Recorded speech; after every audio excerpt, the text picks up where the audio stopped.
মৰমৰ শিক্ষাৰ্থীসকল, আমি ইতিমধ্যে সক্ৰিয় চতুৰ্ভুজৰ এটা উপবাদ্য লাষ্ট ক্লাছত কৰিছোঁ। আজি মই তোমালোকক তাৰে আৰু আন এটা উপবাদ্য আছে, সেইটো আজি কৰাই দিম। আৰু তোমালোকে মন কৰিবা, এইটো তোমালোকৰ আগৰটোৰ বিপৰীত উপবাদ্য। আগৰটোত আমি পাইছিলোঁ সক্ৰিয় চতুৰ্ভুজৰ তোমালোকৰ কি হয়, বিপৰীত কোণৰ মাপৰ সমষ্টি 180 ডিগ্ৰী। এতিয়া এইটোত আমি ক'ম, যদি 180 ডিগ্ৰী হয়, এটা চতুৰ্ভুজৰ বিপৰীত কোণৰ মাপৰ সমষ্টি যদি 180 ডিগ্ৰী হয়, তেন্তে হ'ব তোমালোকৰ চতুৰ্ভুজটো সক্ৰিয়। এই উপবাদ্যটো চোৱা, মই উপবাদ্যটো পঢ়ি দিছোঁ প্ৰথমতে। এটা চতুৰ্ভুজৰ এযোৰ বিপৰীত কোণৰ সমষ্টি 180 ডিগ্ৰী হ'লে চতুৰ্ভুজটো সক্ৰিয়। ইয়াতে কিন্তু চতুৰ্ভুজ বুলি কৈ দিছে হা, আমি কিন্তু আগতে এটা সক্ৰিয় চতুৰ্ভুজ আঁকিম, কাৰণ প্ৰমাণ কৰিব গৈ আছোঁ হা। গতিকে মই এটা সক্ৰিয় চতুৰ্ভুজ আঁকি ল'লোঁ, ধৰা ABCD, যিকোনো এটা ল'লোঁ, ঠিক আছে। গতিকে মই জইন কৰি ল'লোঁ, শীৰ্ষবিন্দুকেইটা লিখি লৈছোঁ, BCD।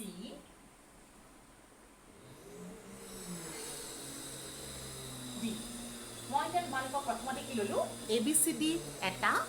চতুৰ্ভুজ লৈছোঁ। মই সক্ৰিয় বুলি কিন্তু ক'বলৈহে গৈ আছোঁ হা। চতুৰ্ভুজ ল'ম, ইয়াতে কি দিয়া আছে, এযোৰ বিপৰীত কোণৰ সমষ্টি দিয়া আছে 180 ডিগ্ৰী হা। গতিকে প্ৰথমতে মই বিশেষ সূত্ৰ লিখি ল'লোঁ, ABCD এটা চতুৰ্ভুজ। সক্ৰিয় বুলি তুমি প্ৰমাণ কৰিব গৈ আছা দেই। আগৰবাৰত সক্ৰিয় দিয়া আছিলে, এবাৰ চতুৰ্ভুজ ধৰিছা। কেনেকৈ ধৰিছা, য'ত তুমি এযোৰ বিপৰীত কোণৰ সমষ্টি, ধৰা মই B আৰু D ল'লোঁ, angle B plus angle D is equal to 180 degree. এইটো আমি ধৰি ল'লোঁ দিয়া থকা মতে। প্ৰমাণ কি কৰিব লাগে, প্ৰমাণ কৰিব লাগে যে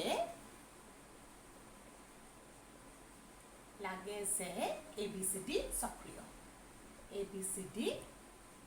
এটা সক্ৰিয় চতুৰ্ভুজ। তোমালোকে এতিয়া কি কৰিবা, ভালদৰে মন দিয়া। আমি এনেকুৱা ধৰণে এটা উপবাদ্য অলৰেডি প্ৰমাণ কৰিছিলোঁ 10.10ত। সেই একেধৰণে এইটো কৰিবলৈ চেষ্টা কৰিম। ইয়াতে প্ৰথমতে মই ধৰি ল'ম যে ABCD এটা সক্ৰিয় চতুৰ্ভুজ নহয়। মই কণ্ট্ৰাডিকশ্যন এটা ধৰি ল'ম, ভুল এটা ধৰি ল'ম, আৰু মই ধৰাটো পিছত ভুল বুলি প্ৰমাণ কৰিব চেষ্টা কৰিম। সেইটো তোমালোকে মন কৰিবা। কণ্ট্ৰাডিক্টৰী মেথড বুলি কয়, কণ্ট্ৰাডিক্টৰী মেথড দি আমি এইটো প্ৰমাণ কৰিব চেষ্টা কৰিম। গতিকে মই যদি সম্ভৱ, প্ৰমাণৰ কাৰণে মই লিখোঁতে ষ্টাৰ্ট কৰোঁতে কৰিম, যদি সম্ভৱ মই ধৰি ল'লোঁ, যদি সম্ভৱ মন কৰা দেই, যদি সম্ভৱ ধৰা হ'ল, কি ধৰিবা, ধৰা হ'ল ABCD সক্ৰিয় নহয়। যদি সম্ভৱ ধৰা হ'ল ABCD সক্ৰিয় নহয়, সেইটো মই নহয় বুলি ধৰি লওঁ, সক্ৰিয় চতুৰ্ভুজ নহয়। যদি নহয়, সক্ৰিয় চতুৰ্ভুজ নহয় বুলি ধৰি লৈছোঁ, সেইটো মন কৰা। এতিয়া যদি নহয়, তাৰমানে ABCD চাৰিওটা বিন্দু বৃত্তটোৰ ওপৰত নাথাকে, সক্ৰিয় নহ'লে হ'বনে? সক্ৰিয় নহ'লে ABCD চাৰিটা বিন্দু চতুৰ্ভুজটোৰ ওপৰত নাথাকিব, মই সেইটো ধৰি লৈছোঁ। গতিকে মই ভাবি ল'লোঁ যে ABC, এই তিনিটা একৰেখীয় নোহোৱা বিন্দুৰ মাজেৰে মই এটা বৃত্ত আঁকিব পাৰোঁ, সেইটো কথা মই জানো। তিনিটা বিন্দু যদি একৰেখীয় নহয়, তেনেহ'লে সিহঁতৰ মাজেৰে আমি এটা বৃত্ত আঁকিব পাৰোঁ। গতিকে মই কি কৰিলোঁ, যে ABCৰ মাজেৰে এটা বৃত্ত আঁকিলোঁ, আৰু মই ক'ম যে এই বৃত্তটোৰ ওপৰত D বিন্দুটো নাই হা। গতিকে আমি সেই হিচাপে প্ৰচিড কৰোঁ। ABC তিনিটা একৰেখীয় নোহোৱা, ABC তিনিটা একৰেখীয় নোহোৱা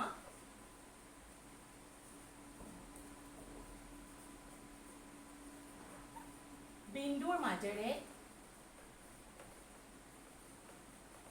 একৰেখীয় নোহোৱা বিন্দুৰ মাজেৰে এটা বৃত্ত অঁকা হ'ল, এটা বৃত্ত অঁকা হ'ল। আমি এতিয়া ABC তিনিটা মানে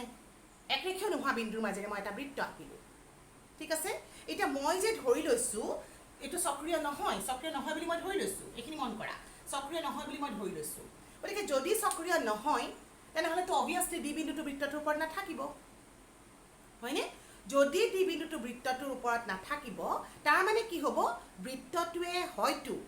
ডিকে ভিতৰৰ ফালে ক'ৰবাত কাটিব নাইবা ডিৰ পৰা বাহিৰত ক'ৰবাত কাটিব হ'ব মই এতিয়া তেনেহ'লে ধৰি লওঁ যে এই বৃত্তটোৱে ধৰা মই ধৰি লৈছোঁ যে ইয়াতে ডিপ ক'ৰবাত ইয়াতে কাটিব ধৰা বাহিৰত কাটিলে ধৰা ই ডেছ পইণ্ট ল'লোঁ আৰু ভিতৰত নাইবা ক'ৰবাত কাটিব ধৰা ই পইণ্টত কাটিলে তেনে বৃত্তটো হয়তো যাব ইৰ মাজেৰে নাইবা যাব ই ডেছৰ মাজেৰে এতিয়া তেনেহ'লে মই ইয়াতে এইটো সংযোগ কৰি লওঁচোন ধৰিব পাৰিছা নিশ্চয় অ'কে সৰি দুটা একেলগতে চেফটি লগাই দিলোঁ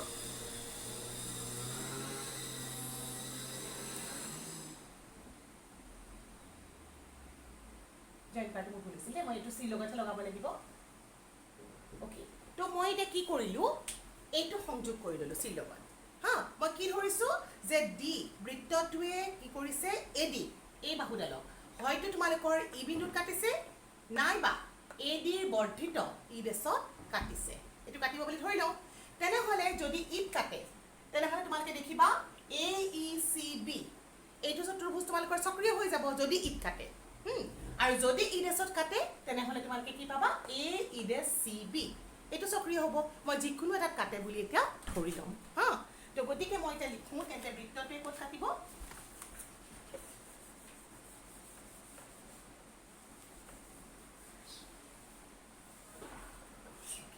তেন্তে মই এতিয়া লিখিম তেন্তে বৃত্তটোৱে এ ডি তেন্তে বৃত্তটোৱে এ ডি ই নাইবা ই ডেছটো ক'ত আছে এইটো মেনশ্যন কৰি দিম কাৰণ এইটো ভিতৰত নাই নহয় হা ই নাইবা ই ডেছটো ক'ত আছে বৰ্ধিত এ ডিত আছে ই নাইবা ই ডেছত কাটিব যদি বৃত্তটোৱে ই নাইবা ই ডেছত কাটে তেনেহ'লে তোমালোকে প্ৰথমতে ধৰি লোৱা যে যদি ই ডেছত কাটে তেতিয়া মই কি পাম তেনেহ'লে মই পাম এ ই ডেছ চি বি তেনেহ'লে সেইটো পাবা হা তেন্তে এ ইউ ধৰিব পাৰা মই আগতে অংকটোত ই ধৰি কৰিছিলোঁ সেইকাৰণে এইবাৰ ই ডেছ ধৰি কৰি দেখাইছোঁ এ ই ডেছ চি বি সেইটো হ'ব সক্ৰিয় হা যদি তোমালোকৰ এইটোত কাটিব তেনেহ'লে এইটো তোমালোকৰ হৈ যাব সক্ৰিয় হয়নে তোমালোকে অলৰেডি বি আৰু ডি ধৰিছিলা তোমালোকে অলৰেডি বি আৰু ডিৰ যোগফলটো 180 কোৱা আছিলে যদি এতিয়া ডিত নাকাটি ই ডেছত কাটে তেনেহ'লে যদি এইটো সক্ৰিয় হয় তাৰমানে তোমালোকে এইটো আৰু এইটো পুনৰ মাপ পাবা 180 ডিগ্ৰী হয়নে গতিকে আমি ইয়াৰ পৰা কি ক'ব পাৰিম এতেকে এংগল এ বি চি আৰু নেক্সট এংগলটো কি হ'ব এ E dash C is equal to হ'ব 180 ডিগ্ৰী কিয় কাৰণ তোমালোকৰ এইটো সক্ৰিয় হ'ব আৰু সক্ৰিয় চতুৰ্ভুজৰ বিপৰীত কোণবোৰ সমান হা 180 ডিগ্ৰী কাৰণটো লিখি দিয়া সক্ৰিয় চতুৰ্ভুজৰ বিপৰীত এক মিনিটে মই কি মুছি লৈছোঁ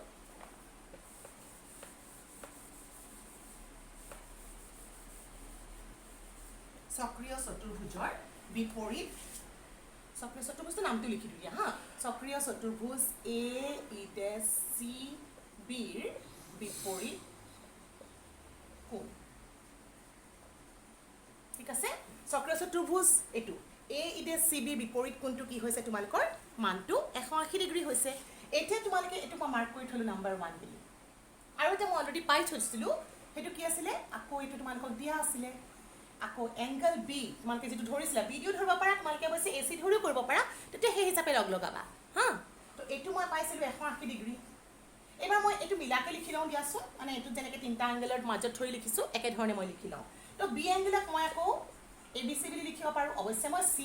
চি বি এও লিখিব পাৰোঁ কিন্তু ইয়াতে যিহেতু মই এ বি চি লিখিছোঁ সেইকাৰণে ইয়াতো এ বি চি লিখিছোঁ আৰু ইফালে মই ডি এংগলক মই কি লিখিব পাৰোঁ এ ডি চি বুলি লিখি দিওঁ হ'ব গতিকে এইটো এংগলক লিখিলোঁ এ ডি চি সমান কিমান হ'ব 180 ডিগ্ৰী মাৰ্ক কৰিলোঁ নাম্বাৰ 2 এতিয়া তোমালোকে 1 আৰু 2টো চোৱাচোন দুইটা সোঁপক্ষ একে গতিকে 1 আৰু 2 পৰা মই কি ক'ব পাৰোঁ এই সোঁপক্ষ দুটা যিহেতু 180 ডিগ্ৰী গতিকে বাওঁপক্ষ দুটাও সমান হা সেইকাৰণে 1 আৰু 2 পৰা আমি কি পাম মই পালোঁ এংগল এ বি চি যোগ angle A E dash C সমান এংগল এ বি চি যোগ angle A B C okay এতিয়া আমি কি কৰিম চোৱা নেক্সট দুইফালৰ পৰা মই এবাৰ কি কৰোঁ ABCটো কাটি দিওঁ দুইফালে ABCটো আছে গতিকে মই দুইফালৰ পৰা ABCটো কাটি দিওঁ হা গতিকে মই দুইফালৰ পৰা যদি ABCটো কাটি দিওঁ মই কি থাকিব এইটো আৰু এইটো কাটি দিছোঁ মোৰ থাকিব A E ডেছ C সমান থাকিব মোৰ A D C তাৰমানে তোমালোকে পালা এইটো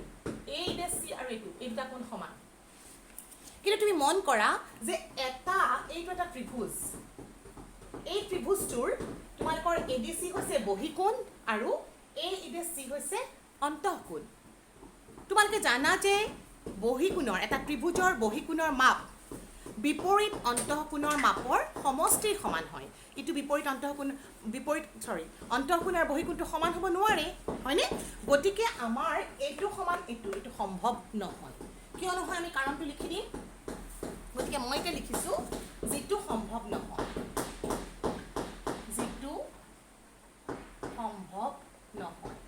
মই এতিয়া কাৰণটো লিখোঁ কিহৰ কাৰণে কাৰণ তোমালোকে লিখি দিয়া কাৰণ ত্ৰিভুজ এইটো ত্ৰিভুজটোৰ নাম হ'ল CDE ডেছ CDE ডেছৰ এংগল ADCটো যিটো মই ইয়াতে আছে সেই হিচাপত লিখোঁ এংগল ADC হ'ল বহিকোণ আৰু নেক্সট এংগলটো লিখিছোঁ ADC হৈছে অন্তঃকোণ তোমালোকে পাইছা যে এইটো ত্ৰিভুজৰ এই ত্ৰিভুজটোৰ ক্ষেত্ৰত আমাৰ এটা পালো অন্তঃকোণ আৰু এটা পালো বহিকোণ হা গতিকে তোমালোকে এইটো জানা যে এটা ত্ৰিভুজৰ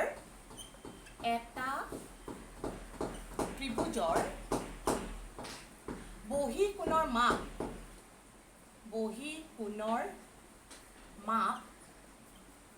বিপৰীত অন্তঃকোণৰ মাপৰ সমষ্টিৰ সমান হয়নে বিপৰীত অন্তঃকোণৰ মাপৰ সমষ্টিৰ সমান অন্তঃকোণৰ মাপৰ সমষ্টিৰ সমান গতিকে তোমালোকৰ অন্তঃকোণ আৰু অবভিয়াছলি তোমালোকে তেনেহ'লে গম পালা যদি বিপৰীত অন্তঃকোণৰ মাপৰ সমষ্টিৰ সমান হয় গতিকে বহিকোণ আৰু অন্তঃকোণ কেতিয়াও সমান হ'ব নোৱাৰে গতিকে বহিকোণ আৰু অন্তঃকোণ সমান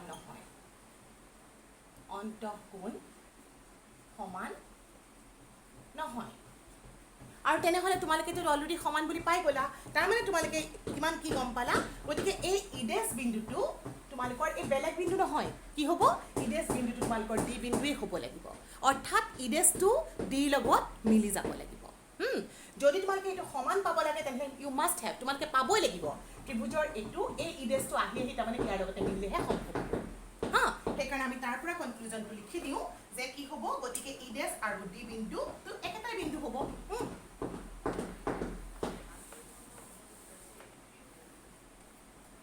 সমান হয় বুলি লিখিছোঁ দেই চৰি নহয় অ'কে গতিকে আমি পালোঁ কি পালোঁ গতিকে ইডেছ আৰু D বিন্দু দুটা কি হ'ব একেটাই হ'ব তাৰমানে মিলি যাব বুলি লিখিব পাৰা বিন্দু দুটা একেটাই হ'ব এতিয়া তুমি একেধৰণে যদি তুমি ইডেছৰ ঠাইত লৈ কৰা তেনে তোমালোকে সেইটোও পাবা তাৰমানে তোমালোকে একেধৰণে দেখিব পাৰা একেদৰে কি ক'ব পাৰা একেদৰে এইটো দেখাব পাৰোঁ ই আৰু D এই বিন্দু দুটাও একেটাই হ'ব তাৰমানে তোমালোকে দেখিলা যে এইটো বিন্দু ভিতৰত বা বাহিৰত কাটিব নোৱাৰে কি হ'ব সেইটোৱে বিন্দুটো হ'ব লাগিব দুটা একেটাই হ'ব এইটো কণ্ডিশ্যন আমাৰ কিয় এৰাইজ হ'ল আমি যিহেতু ধৰি লৈছিলোঁ যে D বিন্দুটো বৃত্তটোৰ ওপৰত নাথাকে হয়নে তাৰমানে তোমালোকে এতিয়া কনক্লুজন কৰি পালা যে ABC বিন্দুৰ মাজেৰে যিটো বৃত্ত আঁকিছা সেই বৃত্তটোৰ ওপৰতে তোমালোকৰ D বিন্দুটো থাকিব গতিকে মই ইয়াৰ পৰা লিখিব পাৰোঁ অৰ্থাৎ ABC বিন্দুৰ মাজেৰে অঁকা বা যোৱা বৃত্তটো D বিন্দুৰ মাজেদিও যাব ডিৰ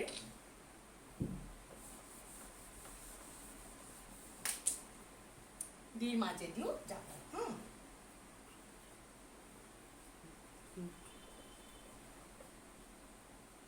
তাৰমানে তুমি কি গম পালা যদি ডি বিন্দুৰ মাজেৰে যায় অৰ্থাৎ তোমালোকে গম পালা যে এ বি চি ডি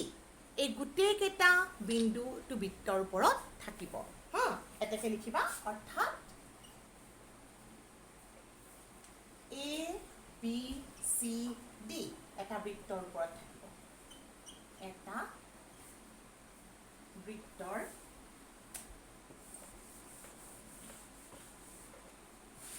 ওপৰত থাকিব আৰু ওপৰত থাকিব মানে কি অৰ্থাৎ এ বি চি ডি সক্ৰিয় হয়নে এতেকে এ বি চি ডি এটা বৃত্তৰটোৰ যদি শীৰ্ষবিন্দু এটা চতুৰ্ভুজৰ যদি চতুৰ্ভুজ ধৰিছিলা শীৰ্ষবিন্দুটো এটা বৃত্তৰ ওপৰত পালা গতিকে এ বি চি ডি এটা সক্ৰিয় চতুৰ্ভুজ সক্ৰিয় চতুৰ্ভুজ এইখিনিতে আমাৰ প্ৰমাণটো সম্পূৰ্ণ হ'ল তোমালোকে বৃত্ত চেপ্টাৰৰ প্ৰমাণকেইটা নিশ্চয় মন কৰিছা যে বহুত দীঘলীয়া হয় হা সেইকাৰণে তোমালোকে কুৱেশ্যনছবোৰ অকণমান প্ৰেক্টিছ কৰিবা স্পেচিয়েলি তোমালোকে কণ্ট্ৰাডিক্টৰী মেথড যিবোৰ অংক কৰিছা সেই অংকবোৰ তোমালোকৰ কাৰণে নতুন হয় সেইকাৰণে এই অংকখিনি প্ৰেক্টিছ কৰিবা দেই থেংক ইউ